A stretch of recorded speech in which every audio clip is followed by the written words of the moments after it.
નમસ્કાર મિત્રો, જય શ્રી કૃષ્ણ. સ્વાગત છે તમારું અમારી ધાર્મિક વાતો ચેનલમાં. નારિયેળને શ્રીફળ પણ કહેવામાં આવે છે. આ ધાર્મિક ક્રિયાઓ માટે ખૂબ જ પવિત્ર માનવામાં આવે છે. અમુક શ્રીફળની અંદર બીજ પણ નીકળે છે, જેને ભગવાન શિવના આશીર્વાદ માનવામાં આવે છે. વળી અમુક શ્રીફળના બીજને પુત્ર સ્વરૂપ પણ માનવામાં આવે છે. એવી માન્યતા છે કે જે લોકોને સંતાન પ્રાપ્તિ ન થઈ રહી હોય અથવા તો જેઓ પુત્ર પ્રાપ્તિની ઈચ્છા ધરાવતા હોય તેઓ શ્રીફળના બીજનો પ્રયોગ વિધિ કરીને સંતાન સુખ પ્રાપ્ત કરી શકે છે.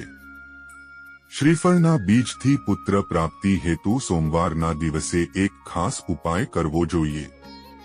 સોમવારે સવારે જલ્દી ઉઠીને સ્નાન કરીને ચોખ્ખા કપડાં પહેરી લો. હવે નમઃ શિવાય મંત્રની એક માળા કરો. ત્યારબાદ ભગવાન શિવ પાસે પોતાના મનની વાત કહો. હવે શ્રીફળને શિવલિંગની પાસે ચડાવો. અહીંયા દેશી ઘીનો એક દીવો પ્રગટાવવો જોઈએ. હવે ઓમ નમઃ શિવાય મંત્રથી શિવજીના શ્રદ્ધાપૂર્વક પાઠ કરો. ત્યારબાદ શ્રીફળના બીજને શિવજીની પાસે રાખી દો. જો બીજ ન હોય તો ફક્ત શ્રીફળ પણ શિવલિંગ પર રાખી શકો છો.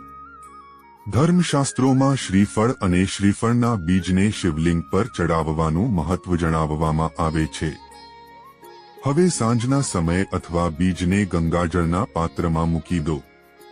બીજા દિવસે એટલે કે મંગળવારના રોજ આ બીજને હનુમાનજીનું ધ્યાન કરીને ગાયના દૂધની સાથે સેવન કરો.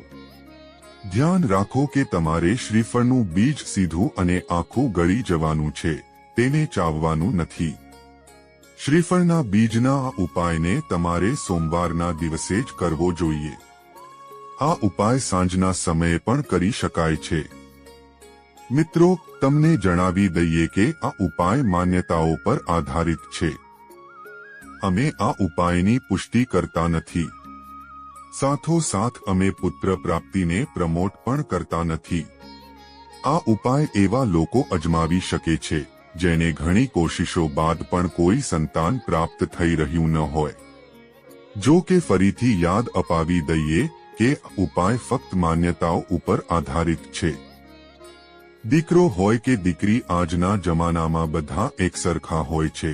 એટલા માટે તમારી નિયત એક બાળક મેળવવાની હોવી જોઈએ, ફક્ત પુત્ર મેળવવાની નહીં.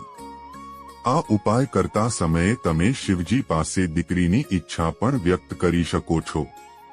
તો મિત્રો, આ હતી આજની ધાર્મિક વાત. વિડિયો પસંદ આવ્યો હોય તો લાઈક કરજો, શેર કરજો અને ચેનલને સબસ્ક્રાઇબ કરજો. જય શ્રી કૃષ્ણ.